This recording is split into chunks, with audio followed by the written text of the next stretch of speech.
দেশের সাধারণ নির্বাচন সামনে, যদিও দিনক্ষণ এখনো পর্যন্ত ঘোষণা হয়নি।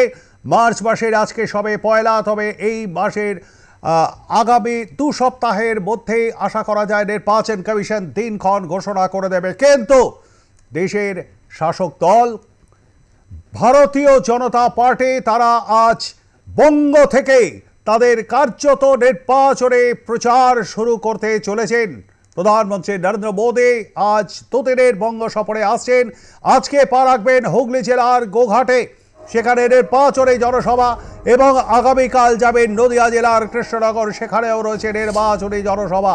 আমরা এই বিষয় নিয়ে বিস্তারিত জেনে নেব। সরাসরি চলে যাব আরামবাগের গোঘাটে, যেখানে সভাস্থল থেকে 50 মিটারের মধ্যেই তৈরি হয়েছে হেলিপ্যাড প্রস্তুত। সেখানে নিরাপত্তা জওয়ানরা এবং সাধারণ মানুষ ঢাক ঢোল দিয়ে তারা আনন্দে মাতবেন উৎসবের মেজাজে। ঠিক এই ছবিটা দেখতে পাচ্ছে এই সাত সকালে। আমরা জানতেই সরাসরি যোগাযোগ করেছি আমাদের প্রতিনিধি সুচারু মিত্রর সঙ্গে। সুচারু, আজকে দুপুরে হুগলি জেলার আরামবাগের গোঘাটে নির্বাচনী জনসভা প্রধানমন্ত্রী নরেন্দ্র মোদীর, ঠিক কি ছবিটা এই মুহূর্তে তুমি সেখানে দেখতে পাচ্ছ? দেখো, প্রধানমন্ত্রী নরেন্দ্র মোদীর সভাকে কেন্দ্র করে ইতিমধ্যে প্রস্তুতি একেবারে তুঙ্গে বলা যেতে পারে। যদিও দুপুর 2:45 প্রধানমন্ত্রী নরেন্দ্র মোদীর হেলিকপ্টার ল্যান্ড করবে। আমরা যেখানটা দাঁড়িয়ে রয়েছি তার থেকে হাতকুড়ির মধ্যেই কিন্তু এই হেলিপ্যাড গ্রাউন্ড। আমি একটু পরে দেখানোর চেষ্টা করছি। এই মুহূর্তে কিন্তু গোটা এলাকা বিজেপির পতাকায় মুড়ে দেওয়া হয়েছে। তুমি নিশ্চয়ই দেখতে পাচ্ছ গোঘাটের যে রাস্তা দিয়ে প্রধানমন্ত্রী নরেন্দ্র মোদীর কনভয় যাবে হেলিপ্যাড থেকে নামার পর, ফলে যাবতীয় প্রস্তুতি কিন্তু ইতিমধ্যেই নিয়ে ফেলা হয়েছে। এবং রাজ্য বিজেপির শীর্ষ নেতৃত্ব সুকান্ত মজুমদার, শুভেন্দু অধিকারী, লকেট চট্টোপাধ্যায়, জগন্নাথ চট্টোপাধ্যায়, একাধিক শীর্ষ নেতৃত্ব তারা কিন্তু রাতেই এসে গিয়েছেন। লোকসভা নির্বাচনের নির্ঘণ্ট প্রকাশের আগেই আজকে প্রধানমন্ত্রীর এই সভা অত্যন্ত গুরুত্বপূর্ণ।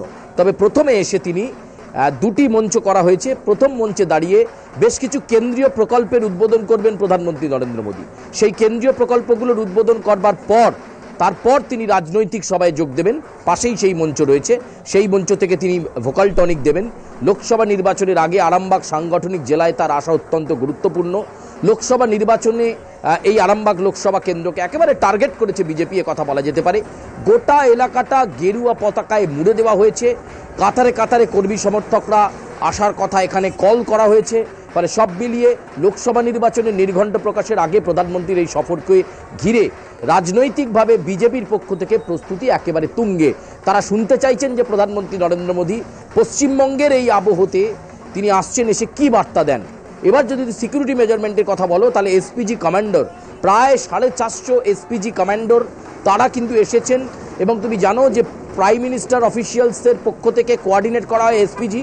সমস্ত সিকিউরিটি রিজিন এসপিজির পক্ষ থেকে খতিয়ে দেখা হচ্ছে এবং যাবতীয় প্রস্তুতি কিন্তু এখানে রয়েছে। আমি একটু হেলিপ্যাড গ্রাউন্ডের ছবিটা দেখাতে বলবো এখান থেকেই কৃষ্ণেন্দুকে, যে যাবতীয় প্রস্তুতি কিন্তু ইতিমধ্যেই নিয়ে ফেলা হয়েছে এবং ইতিউতি মানুষ কিন্তু উৎসুক মানুষের ভিড় এখানে রয়েছে এবং তারা প্রত্যক্ষ করার চেষ্টা করছেন যে কেমন হচ্ছে সেই হেলিপ্যাড গ্রাউন্ড।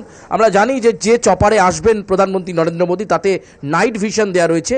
ফলে 4:30 5টার সময় শেষ করে এখান থেকে প্রধানমন্ত্রীর চপার চলে যাবে কিন্তু রাজভবনে, যেখানে তার রাত্রি যাপনের ব্যবস্থা করা হয়েছে। প্রধানমন্ত্রী যেখানে রাতে থাকবেন সেখানে নাইট ভিশনের ব্যবস্থা রয়েছে। এই রাত্রি যাপনের জন্য প্রধানমন্ত্রীর কপ্টার কিন্তু এখানেই থাকবে যখন তিনি সভায় থাকবে। তুমি সেই স্থল নিশ্চয়ই দেখতে পাচ্ছ, সে এক্সক্লুসিভলি আর+এর পর্দায়। এবং ইতিমধ্যেই বহু আপামর কর্মী সমর্থক থেকে শুরু করে সাধারণ উৎসুক মানুষ তারা এখানে ভিড় জমিয়েছেন যে প্রধানমন্ত্রী নরেন্দ্র মোদীকে একবার দেখার জন্য, তার বক্তব্য শোনার জন্য। আমরা একটু কথা বলবার চেষ্টা করবো, এখানে অনেকে দাঁড়িয়ে রয়েছে। আমরা প্রধানমন্ত্রীকে দেখার জন্য দাঁড়িয়ে আছি। এখানেই থাকেন না অন্য জায়গা থেকে? প্রধানমন্ত্রী যাতে আসে সেই ব্যবস্থা করার জন্য আমরা এখানে থাকি। একেবারেই বুঝতে পারছো, সাধারণ মানুষ কেউ হয়তো সরাসরি বিজেপির প্রত্যক্ষ রাজনীতি করেন, কেউ বা আবার একেবারে আজকের দিনটাতে একটু দেখতে চাইছেন। আমি আরও একবার হেলিপ্যাড গ্রাউন্ডটা দেখাতে বলবো। এসপিজি কমান্ডর তারা রয়েছেন এবং মেটাল ডিটেক্টর দিয়ে শেষ মুহূর্তের চেক চলছে যাতে কোনো নিরাপত্তায় ফাঁক না থাকে, প্রধানমন্ত্রীর সিকিউরিটিতে যাতে কোনো ব্রিচ না করে। ফলে সেই দিকটাতে কিন্তু এই মুহূর্তে নজর রয়েছে এবং যাবতীয় প্রস্তুতি এখন একেবারে তুঙ্গে বলা যেতে পারে। সভাস্থলকে হ্যাঙ্গারে ঢাকা হয়েছে যাতে প্রখর রোদে এই সভায় যোগ দিতে আসা কর্মী সমর্থকদের অসুবিধে না হয় তার জন্য যাবতীয় প্রস্তুতি নেওয়া হয়েছে এবং সব মিলিয়ে কথা বলা যেতে পারে প্রস্তুতি এখন একেবারে তুঙ্গে। আবারও বলবো প্রবীর, প্রথমে তিনি এসে বেশ কয়েকটি কেন্দ্রীয় প্রকল্পের উদ্বোধন করবেন, সেই কেন্দ্রীয় প্রকল্পের উদ্বোধন হয়ে গেলে তারপর তিনি রাজনৈতিক সভায় অংশ নেবেন। আজকে এই আরামবাগের সভা শেষ করে চলে যাবেন রাজভবনে, রাত্রি যাপন করবেন। আগামীকাল তিনি চলে যাবেন কিন্তু কৃষ্ণনগরে, সেখানে কৃষ্ণনগরে আরেকটি রাজনৈতিক সভা করবেন প্রধানমন্ত্রী নরেন্দ্র মোদী। তুমি বুঝতে পারছো যে গত বছর এপ্রিল মাসে পয়লা বৈশাখের দিন সিউড়িতে এসে কেন্দ্রীয় স্বরাষ্ট্রমন্ত্রী অমিত শাহ বলে গিয়েছিলেন ইস বার 35 আসন, অর্থাৎ 35টা আসন এবার চাই, এবং সেই কাঙ্ক্ষিত লক্ষ্যেই বিজেপিকে এগোনোর জন্য তিনি বারবার সাংগঠনিক পরিস্থিতি বিচার করতে বলেছেন। গতকাল দিল্লিতে রাত ভোর মিটিং হয়েছে, রাত 3:30 4টের সময় মিটিং শেষ হয়েছে। সেখানে জগৎপ্রকাশ নাড্ডা, প্রধানমন্ত্রী নরেন্দ্র মোদী এবং বিজেপির শীর্ষ নেতৃত্ব ছিল। ফলে একেবারে বুঝতে পারছো লোকসভা ট্রেল বা লোকসভা প্রচারের যে প্রস্তুতি, সেই প্রস্তুতি কিন্তু ইতিমধ্যেই নিয়ে ফেলেছে বঙ্গ বিজেপি এবং কেন্দ্রীয় নেতৃত্ব। ফলে আজকে আরামবাগে প্রধানমন্ত্রীর এই সফর অত্যন্ত রাজনৈতিকভাবে তাৎপর্যপূর্ণই বলা যায়। ধন্যবাদ আমাদের সঙ্গে থাকবার জন্য। সুচারু কথা বলছিলাম আমাদের প্রতিনিধি সুচারু মিত্রর সঙ্গে। সুচারু, এই মুহূর্তে রয়েছে আজ নির্বাচনে জনসভা, যেখান থেকে 2024 লোকসভা নির্বাচনী জনসভা প্রচার শুরু করতে চলেছে ভারতীয় জনতা পার্টি। প্রধানমন্ত্রী নরেন্দ্র মোদী যেখানে আজকে প্রথম সভা করছেন সেই হুগলি জেলার আরামবাগের গোঘাটে।